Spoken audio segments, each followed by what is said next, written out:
pessoal, tudo bem? Estamos de volta com conteúdo de cinética química, onde nesse vídeo de hoje nós iremos avaliar agora, né, um modelo a nível molecular para entender como as reações acontecem, ou seja, como essa velocidade das reações, né, que é o foco do estudo da cinética química, elas interferem e podem ser entendidas a nível molecular, tá bom? Esse modelo é chamado de teoria das colisões, tá bom? Nesse modelo, as reações químicas, elas ocorrem como consequência de colisões entre as moléculas dos reagentes, tá certo? Por exemplo, esse modelo da teoria das colisões é um modelo que leva em consideração a dependência da temperatura à energia de ativação em uma reação química.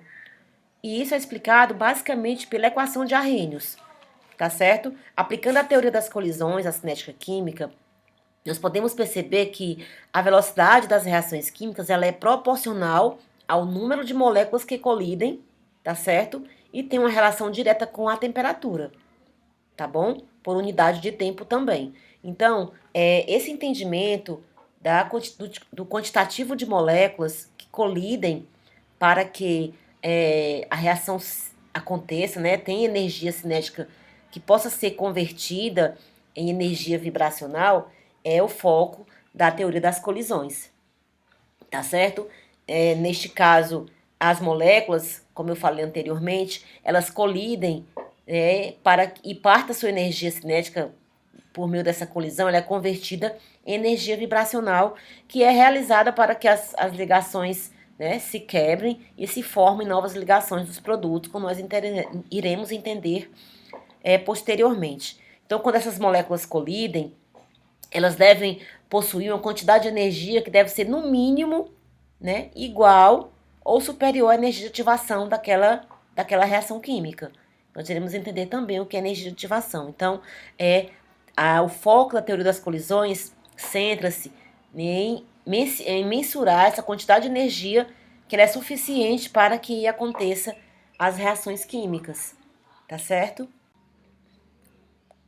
Então, pessoal, a teoria das colisões, ela leva em consideração a velocidade das reações químicas, uma vez que essa velocidade, elas dependem da temperatura, né? Considerando que quando há a quebra das ligações químicas, quantidade de energia são liberadas, tá certo? Então, quando a reação é acompanhada de liberação de calor, no caso, quando os produtos são mais estáveis que os reagentes, há uma liberação de calor e a reação é considerada exotérmica, como o exemplo que nós estamos observando aqui, tá certo? Os reagentes, eles são mais, aliás, os produtos, eles são mais estáveis, né, energeticamente falando, que os reagentes, e daí promove essa liberação de calor. O contrário acontece na reação endotérmica, onde os produtos, eles são menos estáveis do que os reagentes, né, ocasionando assim uma absorção de calor para que a reação aconteça. Então, como a velocidade de uma reação varia com a temperatura, tá certo? Essa dependência da variação da velocidade com a temperatura é relacionada basicamente à constante de velocidade e a sua relação com a temperatura, que digamos assim, expressa pela equação de Arrhenius, tá certo? A equação de Arrhenius, ela foi proposta no século XX, no finalzinho do século XX, tá certo? Quando o químico Arrhenius, ele fez uma relação constante da velocidade com a temperatura, tá certo? Essa relação, né, com um fator de frequência que ele chamou de A, ele representa também a frequência de colisão das moléculas, que isso interfere diretamente na velocidade com que as reações acontecem, tá certo? Ou seja, interferem diretamente naquela constante de velocidade que nós deduzimos outrora, né, nas leis da velocidade integrada, tá certo? Então, pessoal, que informação nos dá a equação de Arrhenius, tá certo? A equação de Arrhenius, elas nos dá a informação de que há uma relação direta entre a temperatura e a constante de velocidade das reações químicas, além de, adicionalmente, né, ter o fator de colisão das moléculas que afeta diretamente essa velocidade. Então, o aumento da energia de ativação, que é, digamos assim, um fator crucial, considerado na equação de Arrhenius, conduz a uma diminuição na constante de velocidade. E o aumento da temperatura também conduz a um aumento na constante de velocidade. Uma vez que, se eu aumento a temperatura, eu aumento o fator, que é esse fator A, né, que me diz respeito às colisões entre as moléculas. Então, como nós poderemos estimar essa energia de ativação para andar da temperatura? Utilizando justamente a equação de Arrhenius, né, onde nós empregamos aqui uma relação direta. Arrhenius, ele descobriu que existia uma linha reta no gráfico da relação entre o Ln da constante de velocidade com o inverso da temperatura. Então, essa relação direta, tá certo? Essa interceptação da inclinação dessa reta era justamente a energia de ativação dividida pela constante real dos gases. Então, ele propôs essa equação, né, onde há uma relação direta, né, por meio de uma reta, entre o logaritmo da constante de velocidade e o inverso da temperatura, tá certo? O K e o A são conhecidos também como parâmetros de Arrhenius, tá certo? Nessa equação de dedução de Arrhenius, tá bom? Então, dizemos que se uma reação tem uma linha reta no gráfico de Ln de K pelo inverso da temperatura, ele tem um comportamento de Arrhenius. A gente costuma se referir dessa maneira, tá certo? Então, gente, há um tratamento quantitativo do efeito da temperatura sobre a constante de velocidade, tá bom? A equação de Arrhenius é usada para predizer o valor de uma constante de velocidade em uma dada temperatura, partindo do valor de outra temperatura. Então, quando eu tenho essa diferença de temperatura para avaliar como a constante de velocidade varia com essa temperatura, eu uso essa designação aqui da equação de Arrhenius, tá certo? Onde a variação de temperatura vai me dar uma diferença na constante de velocidade, ou seja, na velocidade da reação química. Está bem? Então, eu utilizo essa equação para prever a variação da constante de velocidade quando eu vario a temperatura da reação em Kelvin. Então, pessoal, uma reação química ela só ocorre quando os reagentes se encontram, tá certo? Se colidem. Então, no modelo da teoria das colisões, supomos que as moléculas elas se comportem como bolas de bilhar defeituosas, tá certo? Ou seja, as colisões elas precisam de energia e orientação adequadas para que a reação química aconteça. Considerem essa reação de formação do dióxido de nitrogênio, onde o átomo de nitrogênio é representado por essa esfera azul e o átomo de oxigênio representado por essa esfera vermelha. Vocês podem observar que essas colisões aqui são todas ineficientes quando se trata de orientação molecular. Para que a reação aconteça, a molécula de nitrogênio, aliás, o átomo de nitrogênio precisa colidir frontalmente com um átomo de oxigênio para que aconteça, né, a formação da molécula de NO2. Se você observar aqui as colisões ineficientes, ó, elas se chocam de maneira com orientação inadequada, por isso não promovem a reação química. Ou seja, quantitativamente falando, certo? É necessário saber a frequência com que as moléculas colidem, já que considerando que elas vão ter uma orientação adequada. Então, com que frequência elas colidem? A fração de moléculas que tem energia mínima necessária para que a reação ocorra, elas precisam de uma orientação e de uma energia adequada. Então, você pode observar aqui esse gráfico, que é a distribuição de Maxwell-Boltzmann, tá certo? Que compreende, esse gráfico dá uma área compreendida pela curva que representa o número de partículas existentes no sistema. Então, essa curva aqui representa o número de partículas que existem no sistema. Então, essas partículas aqui distribuídas por essa curva, elas precisam, além de energia suficiente, é preciso ter uma orientação e uma frequência de colisão adequada, tá certo? Então, essa frequência de colisão nos dá uma área que abrange a energia mínima necessária para que aconteça essa reação química. E essa área sobre essa curva aqui me dá a frequência na verdade, me dá o quantitativo, né, de partículas que tem energia e orientação adequada para que a reação aconteça. Tá certo? Então, isso é o que está descrito nessa distribuição de Maxwell e Boltzmann. Se eu relacionar a temperatura, tá bom, a essa curva de distribuição de Maxwell-Boltzmann, eu vou ter que há uma interferência direta no quantitativo de moléculas que colidem com mais eficiência, com orientação e energia adequada. Então, o número de partículas, quando eu aumento a temperatura, ela também aumenta. Você pode observar que para a curva vermelha, tá certo? Onde eu não haver aumentar a temperatura, você vê que há aqui um fator, né, um quantitativo de moléculas com energia e orientação adequada. Se eu aumento a temperatura, eu aumento também o quantitativo de moléculas que têm energia mais provável para que aconteça a reação química. Essa energia mais provável está diretamente relacionada com a energia de ativação, uma vez que essa energia de ativação, independente da temperatura, ela vai permanecer inalterada, tá certo? Porque o número de partículas com energia superior à energia de ativação subiu pelo aumento da temperatura, tá bom? No entanto, a energia ela permanece de ativação, ela permanece inalterada, ou seja, o número de partículas com energia, né, suficiente para que a reação aconteça, ela aumentou com o aumento da temperatura. E isso induziu também a um aumento na velocidade da reação química, tá certo? A fração de moléculas que colidem com reação com energia cinética igual, ou seja, no mínimo ao valor certo, que é da energia de ativação, é dada pelas áreas sombreadas sobre essas curvas, como vocês estão observando aqui, tá certo?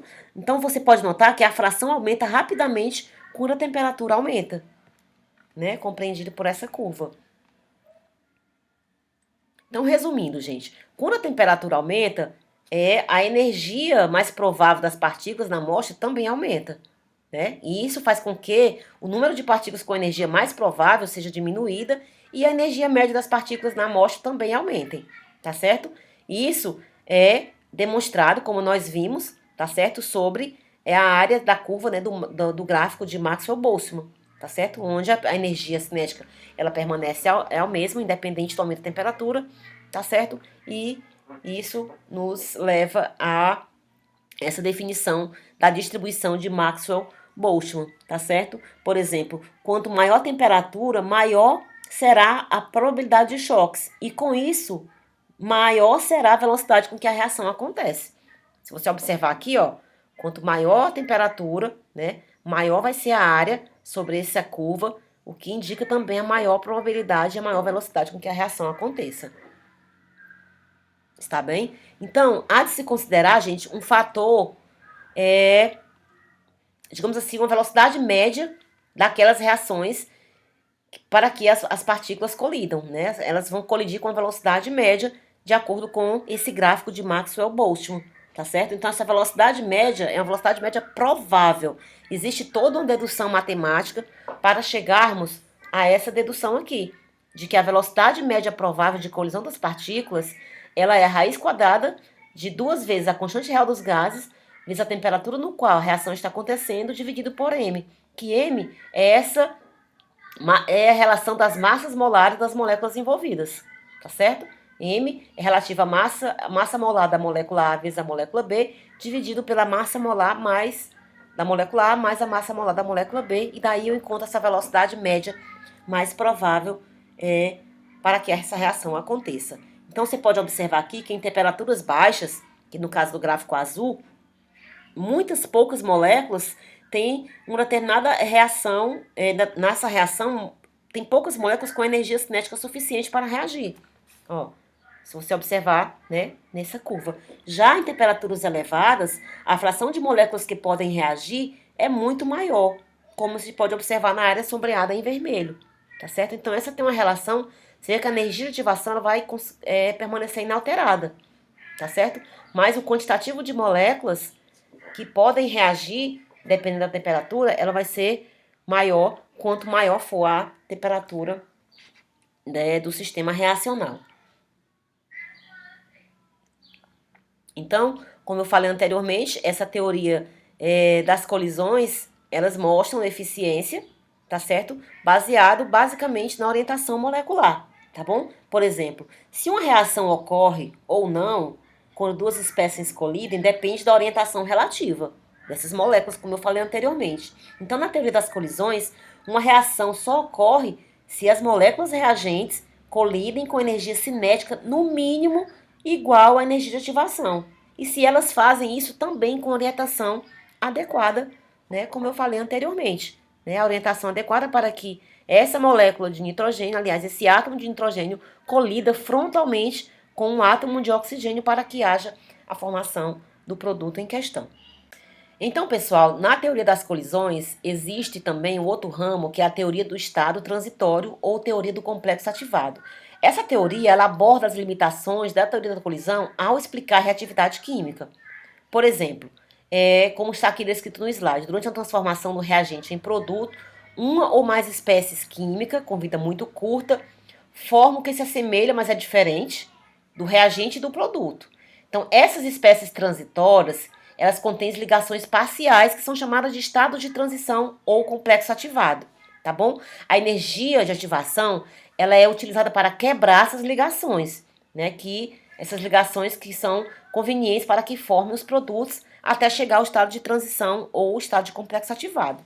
Então, qual seria a aparência do estado de transição para uma reação de substituição, por exemplo? Tá certo? Então, no estado de transitório, as ligações elas se esticam, como vocês podem observar aqui, ó, elas se esticam e se enfraquecem e novas ligações são parcialmente formadas, tá bom? Então, esse é um estado transitório, onde há esse alongamento das ligações químicas para que formem, né, e essas ligações, por esse alongamento, as ligações se enfraquecem e se quebram para que formem novas ligações relativas ao produto. Então, pessoal, aqui vocês podem ver o perfil de uma reação exotérmica, certo? A reação exotérmica, onde os produtos eles são mais estáveis que os reagentes, tá bom? Na teoria do complexo ativado, supõe-se que a energia potencial ela aumenta quando as moléculas dos reagentes se aproximam. Ó, vocês podem observar, né, que a energia potencial vai aumentando quando as moléculas vão se aproximando, tá bom?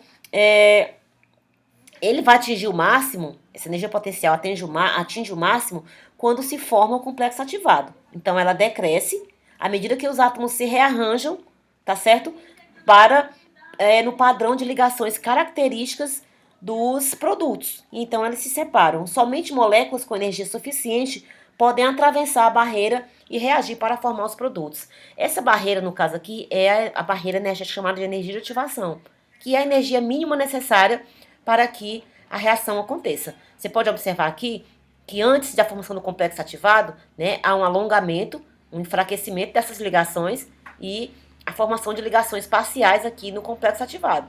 Né, após a diminuição da energia potencial, essas energias dessas moléculas, dessas ligações, elas vão se formando, né, no padrão dos produtos. E daí há um decréscimo na energia potencial, o que promove aqui a formação do produto, apresentando se ele vai ser mais ou menos estável do que os reagentes. Daí vai conferir a minha reação como sendo endotérmica ou exotérmica.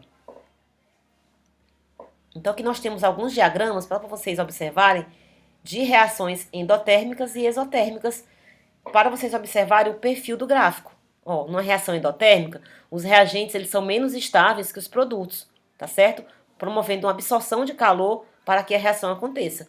O oposto acontece para a reação exotérmica, ó, onde os produtos eles são mais estáveis do que os reagentes, tá certo? Promovendo a liberação de calor durante a reação química. Então agora, gente, nós vamos nos atentar à aceleração das reações. Como eu posso fazer para acelerar as reações? Isso chama-se catálise. Mas o que é catálise? Catálise, gente, é um processo puramente cinético, tá bom? Ele não envolve fenômenos termodinâmicos. Catálise trata de acelerar as reações químicas e diminuir as barreiras energéticas. Quando eu falo diminuir as barreiras energéticas, trata-se basicamente daquela barreira energética da energia de ativação. No entanto, quando nós pensamos em processo químico, duas componentes são essenciais, tá certo? E a catálise, ela vem justamente nesse processo de acelerar as reações químicas. Então, pessoal, esse favorecimento da velocidade, do aumento da velocidade da reação, é um papel do catalisador, tá bom? O catalisador é uma substância, gente, que ela aumenta a velocidade da reação sem ser consumido durante o processo, tá certo? Então, Essa substância, ele oferece um caminho energeticamente mais favorável, tá certo? Para que a reação aconteça. Observem aqui nesse gráfico. A reação, ela se processa se não for catalisada por meio desse gráfico vermelho. Observem a barreira energética que deve ser ultrapassada para que a reação aconteça, ou seja, a energia de ativação. Quando eu cataliso a reação química, o catalisador me oferece um caminho diferenciado, ou seja, um caminho mais energeticamente mais favorável, com a barreira de energética menor. E isso favorece, de certa forma, a velocidade das reações químicas. Uma reação catalisada ela é mais rápida, ou seja, ela é mais específica, porque o catalisador ele propicia um caminho diferente de reação química com energia de ativação menor.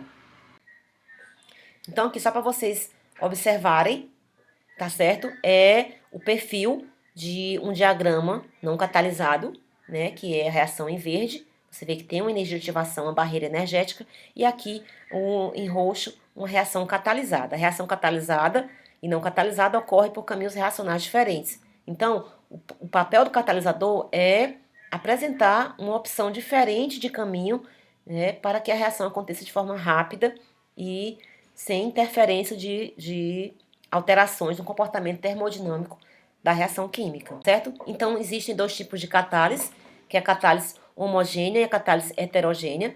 Ó, na reação não catalisada, apenas os reagentes se transformam em produtos, e na reação catalisada, o reagente ele entra como, aliás, o catalisador ele atua como um reagente, né? Mas não sendo consumido durante a reação química. Ó, ele sai, né, exatamente como entrou na reação química. Então, numa reação homogênea, o catalisador encontra-se na mesma fase dos produtos. Ou seja, se o produto formado é um produto sólido, o reagente também vai estar, o catalisador também vai estar na mesma fase, na fase sólida. E o catalisador heterogêneo, ele encontra-se numa fase diferente. Geralmente, os catalisadores heterogêneos mais comuns são sólidos, finamente divididos ou porosos, tá certo? Eles são usados na reação basicamente na fase gasosa ou líquida.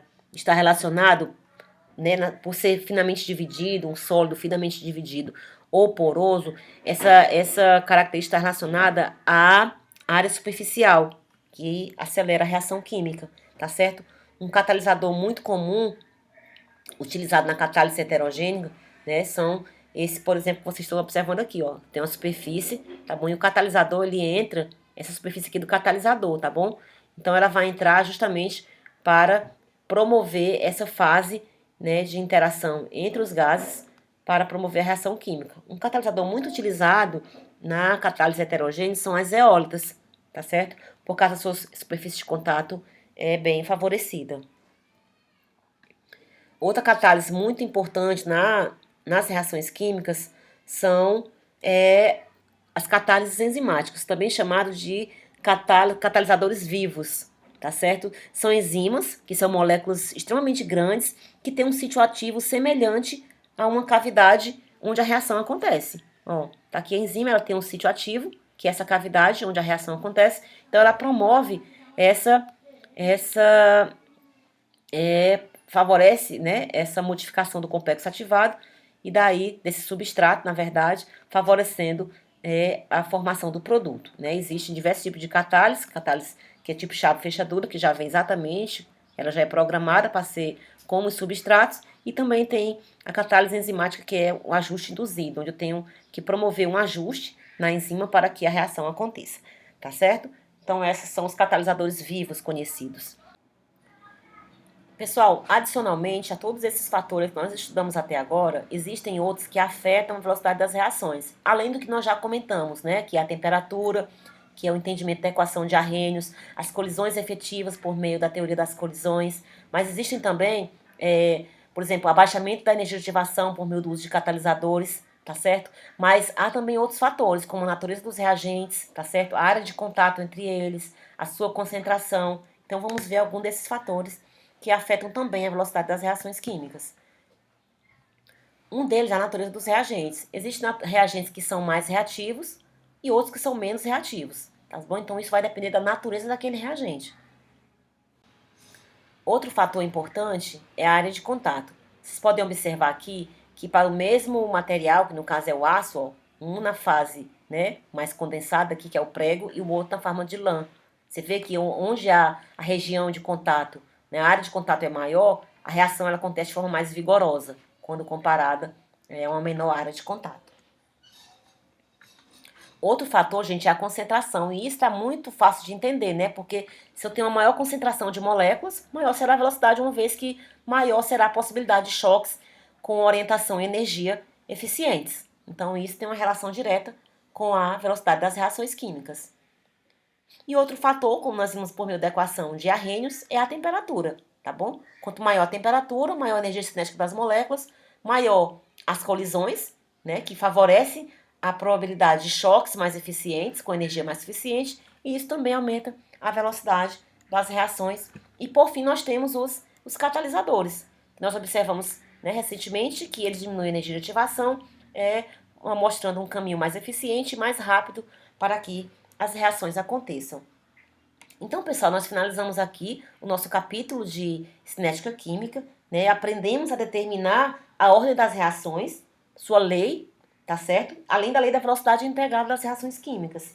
Conseguimos também relacionar a concentração, o tempo e a constante da velocidade, por meio da lei da velocidade integrada, além de deduzir uma lei para cada tipo de mecanismo e seu tempo de meia-vida, tá bom? Aprendemos como utilizar a equação de Arrhenius e a variação da concentração da constante velocidade com a temperatura para determinar a energia de ativação da reação química, além de estudar a teoria das colisões e entender molecularmente como acontecem as reações químicas e como favorecer que elas sejam mais rápidas. Aprendemos também um pouco sobre catalisadores e catálises, né? E nós encerramos aqui o nosso capítulo de cinética química. Espero que tenha sido bem proveitoso para vocês. Um forte abraço e até a próxima.